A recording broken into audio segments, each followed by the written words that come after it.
Let's go to the phone lines now, and obviously your phone call is welcome, 410-481-1370. And we are joined now by Perry Hall football coach Keith Robinson. Keith, how you doing, sir? Good. How are you? Not too bad. And, Keith, I know a painful loss last night to Urbana, but this was really a nice bounce-back year for you at Perry Hall, a program which had really established itself as one of the top teams in the state over the better part of the last decade. Actually missed the playoffs last year for the first time in, I want to say, 6 years. But you guys have really made a concerted effort this year to bounce back and get back to, I guess, the tradition that you had gotten used to, the winning tradition you had gotten used to. 7 wins this year before the loss last night. Just talk about the bounce-back season that you guys had.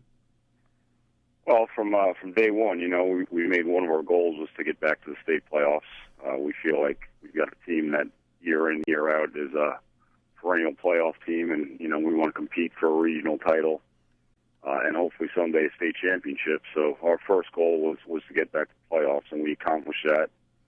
Although we ran into a machine last night in Urbana. They've got quite a program up there. We played tough, but they were a little bit too much for us last night. Well, you guys had started off the year extremely hot, and like I said, you guys have been one of the better programs in the state for the better part of the last decade. And you start off this year, you went 5-5 last year. This year, you start off with wins in 5 of your first 6 games. You look at the regular season, and I think you outscored teams something like 335 to 160. What was different this year compared to last year? Well, we put in a no huddle system this year, so we went at a real fast pace. And when that's run correctly, it's almost like you're running 5 quarters worth of plays in a 4-quarter game. So we really moved the ball up and down the field a lot, and that allowed our offense to put some points on the board. We had a good young quarterback who, unfortunately, we went into last night's game without. Our quarterback, Mike Ball, was injured from last week's game, so we went into a playoff game, used to throwing the ball 30 times a game, and really we couldn't throw the ball much at all last night, so that was tough. And how'd the running game do for you guys? Excuse me? How'd the running game do? Because I know without the quarterback, you guys were shifting towards more of a spread option type of look and zone reads and all of that kind of stuff. How did the running game do, or did Urbana take that away knowing that the quarterback wasn't in there? Well, I tell you what, they loaded the box knowing that we couldn't throw, but we moved the ball on the ground. We got a couple of tough underclassmen and running backs both come back, and we were moving the ball on the ground. And really, the game, believe it or not, the game, it was 6-0 halfway through the third quarter. So, the score's not really indicative of how competitive the game it was. We were right in until the middle of the third quarter.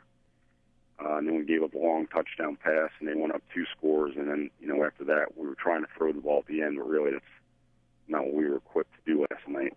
It was really a shame for you guys because not only your quarterback, who threw for something like 1,600 yards and 16 touchdowns this year, but 2 of your defensive captains that you really relied on for that defense. I know one missed a lot of the year, but free safety and middle linebacker, who was your leading tackler, you were without 3 of your key components going into that game. And, that's the shame of football because there are injuries, but how painful is it knowing that you didn't go into that game full strength?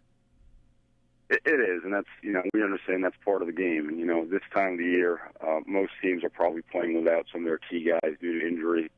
And to be quite honest, I felt worse for the kids that were out because they would have done anything to be out on the field with us last night. And to see these guys who were 4-year program players for us having to watch the last high school game, that was tough. And we certainly missed their play on the field. But we had some young guys step up. We started 3 sophomores in the game last night, like we have most of the year. When both of those guys went down with injury, we brought sophomores up from the JV who've done very well. So it's tough, though, to watch your last high school game from the sideline when you used to being right there in the mix.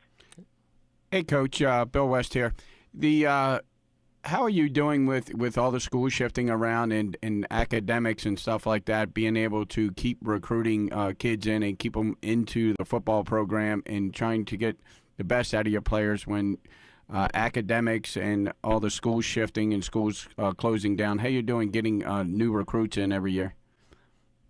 I tell you what, it's tough. Baltimore is a unique area because we have so many private schools that surround us and draw a lot of our kids. So it's really tough. And the other thing is, it's really tough to feed a youth or a rec program into a high school in this area because there's so many rec programs as well, and the kids, go from rec program to rec program. So it's really hard to get a true feeder system from the youth league, up into the middle school age, up to the high school, like you can in some areas outside the city. So it's year to year, we really don't know all the time who we're getting, and competing with the private schools, it really is tough. Matt Zenitz, Bill West on the line with Perry Hall football coach Keith Robinson. And Keith, even though it was a frustrating end of the season, obviously less than ideal, you never want to lose like that. What does a bounce-back year like this do for the program going forward, though, just trying to reestablish yourselves as one of the top programs? Well, like I said, we've got a good core group of underclassmen who are coming back. Our JV program, the last several years, has been very successful. They were 8-2 again this year, so we got a good group of young guys coming up. And they understand that the expectation for us every year is to make the state playoffs and start the second season from there. And they know that we'll be back to work in a few weeks. Early in December, we get back into the weight room, and all our kids are either in the weight room or they're playing other sports throughout the year. So they understand that the expectation is that we're going to be back on top in the county again next year. Okay, Keith, let's shift gears for a second. And how much of a college football fan are you? I tell you what, I'm a big college football fan. This time of year, I try to watch as much as I can, in addition to doing, our film work for the high school games. But I'm a big college football fan. How are you viewing the Cameron Newton situation? What's your take on that at Auburn? You know what? It's hard to say, because when the press gets a hold of information like this, within a day or two, the stories just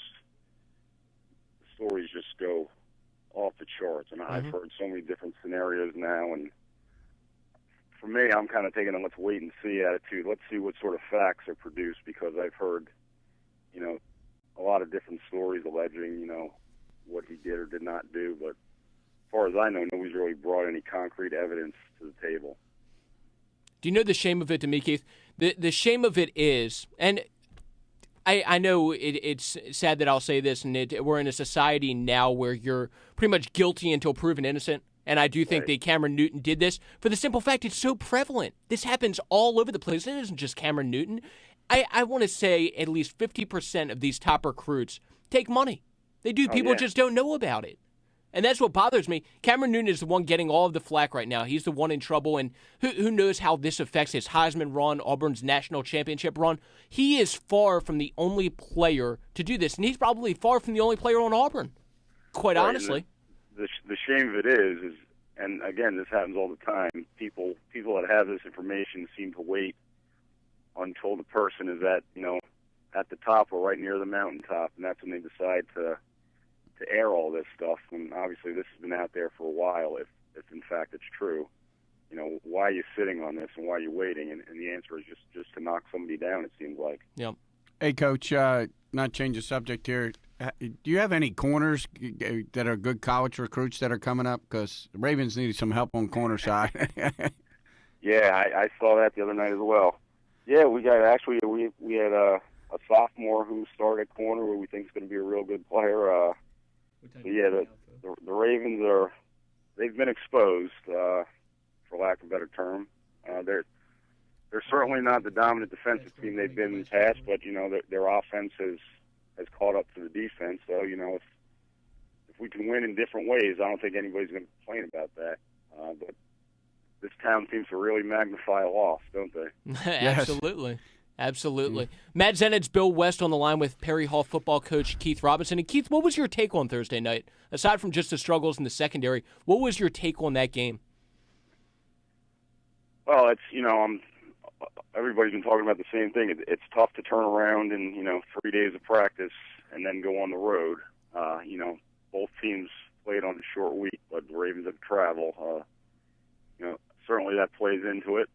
But I think that they ran into a quality team. I would not be surprised to see Atlanta playing late into the playoffs. They were sharp. Matt Ryan is is a sharp quarterback. The Mike DeBall of the NFL.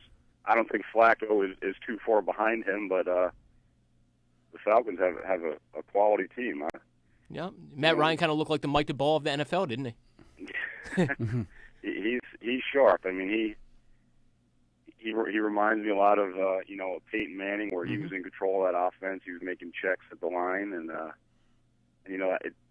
watching as a spectator, it doesn't seem, and I don't know if this is a Cam Cameron directive, but it doesn't seem that Joe Flacco has the liberty to change a whole lot at the line of scrimmage. I know everybody jumped on that quarterback sneak a couple of weeks ago, but just in general, it looked like Matt Ryan was checking out of some stuff and making some play calls at the line that you see guys like Brady and Peyton Manning do, and we don't seem to see a whole lot of that from Flacco.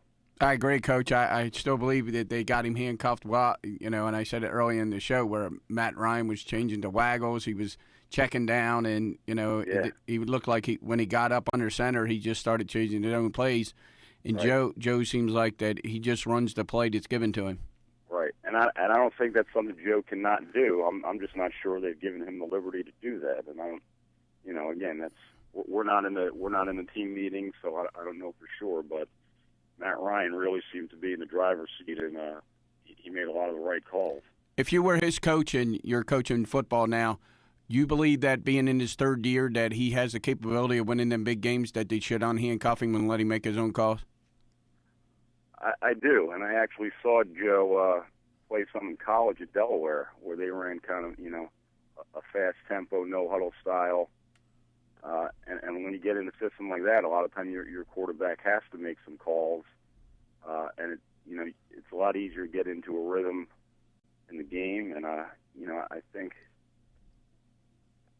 he's just not. They're just not giving him the freedom to do that. But at the same time, they've got some quality running backs, and that's got to be a big part of their offense as well. But I think he has the making from what I've seen. I've seen all the same mistakes that everybody has, where he has a tendency to hold the ball sometimes too long. But I think he's got the makings of a star quarterback, and I think he could take us all the way eventually. Matt Zenitz, Bill West here on Fox 1370 Sports Radio, joined right now by Perry Hall football coach Keith Robinson. And Keith, actually a two-part question for you before we have to let you go, but you look at this Ravens team, and within their capabilities, we'll start with the offense. Within their capabilities, what is the biggest improvement they need to make offensively before the end of the season to be able to ultimately reach their potential and reach the goals they set out for themselves?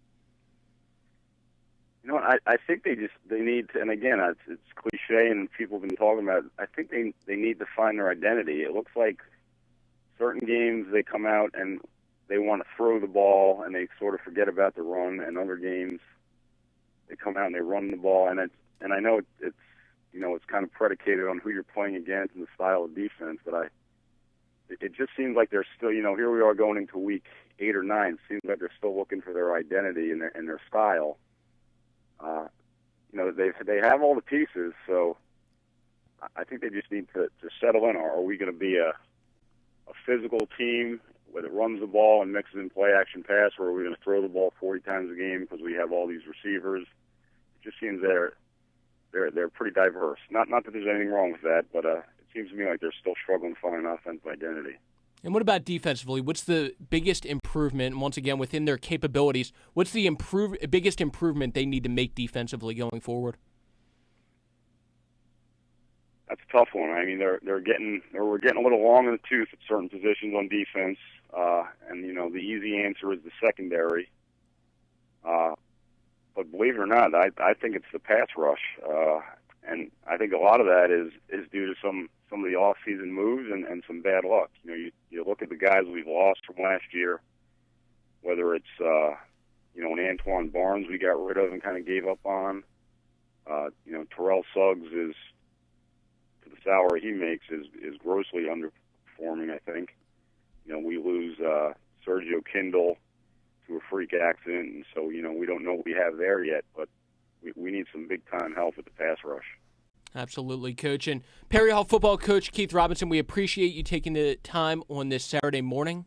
Great job today, and we will look forward to talking to you down the road. Appreciate it, Coach. Okay, thanks, guys. Appreciate it. Take care.